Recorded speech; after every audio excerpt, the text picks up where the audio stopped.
Prime Minister Narendra Modi to hold bilateral talks with visiting Crown Prince of Abu Dhabi, Sheikh Mohammed bin Zayed Al Nahyan in New Delhi today. Several key agreements including civil nuclear deal are likely to be signed between the two countries. High-level delegation is accompanying Crown Prince including ministers, senior officials and captains of industry.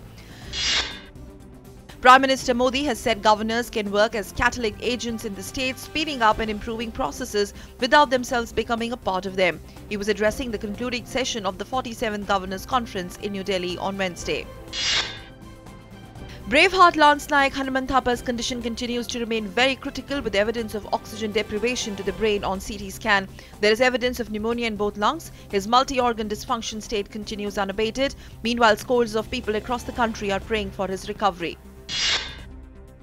The odd-even scheme is all set to make a comeback in the national capital. Delhi Chief Minister Arvind Kejriwal will announce a date for the second phase today. Delhi Transport Minister Gopal Rai said the government will make the announcement after reviewing over 11 lakh responses received from the public through multiple channels. Minister of State for Information and Broadcasting Rajyavardhan Rathore has said that government is providing opportunities to the rural population at their doorstep through various programs and schemes. In an interview to Dubai-based news channel on the sidelines of the World Government Summit in Dubai, Minister said the e-governance is the vital part of improving the governance process and that the government is providing each and every information through its websites to the people. The deposition of Pakistani-American terrorist David Coleman Headley begins today. Headley's testimony in the 2611 case via video link from the US was adjourned on Wednesday due to technical snag. Video link could not be established for over 3 hours. Headley is deposing from an undisclosed location from US on 2008 Mumbai terror attack in which 166 people were killed. There is good news on revenue front ahead of the budget. Revenue Secretary has said that indirect tax collection will exceed by Rs 40,000 crore in the current year.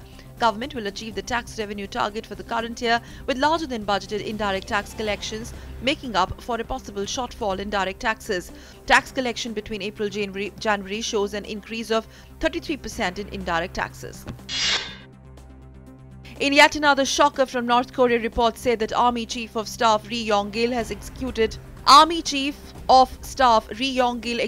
been executed on corruption charges. Yong-gil, the chief of the Korean People's Army General Staff, was executed earlier this month for forming a political faction and corruption. Report came at a time of highly elevated tensions on the divided Korean peninsula following the North's recent nuclear test and long-range rocket launch. BJP President Amit Shah comes down heavily on Congress, saying party-led UPA had slashed additional funds for Assam. Addressing a rally in Kokrajhar on Wednesday, Shah said NDA government will provide jobs to the youth of the state. In a setback for Arvind Kejriwal government, Delhi High Court reversed the trial court order saying CBI can keep files related to the probe involving Delhi Principal Secretary Rajendra Kumar. Court has termed lower court's remarks as illogical. High Court order means the probe agency will not have to return original files to the Delhi government. Environment Minister Prakash Javadekar has said the government is investing more than 60,000 crore rupees to improve the quality of fuel and it will be ready with fuel for Euro 6 norms by 2019. Speaking at an event in Delhi on Wednesday, the Environment Minister, however, added that there are latest technologies which could help in solving the problem of pollution. In Nigeria, at least 60 people were killed in a twin suicide bomb attacks at a camp for people displaced by Boko Haram's Islamist insurgency in northern region. Over 70 people were also injured in the attack. No group has claimed responsibility, but the attack bore the hallmarks of Boko Haram. French lawmakers have voted in favor of measures to change the constitution following November 13 jihadist attacks on Paris, but doubts remain as to whether the package will be fully adopted.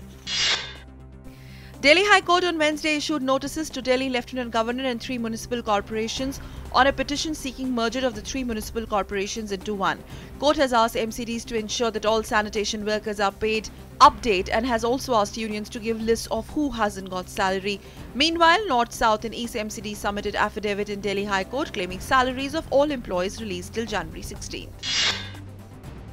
India's remarkable domination went uncontested once again as they annihilated competition to sweep most of the gold up for the grabs.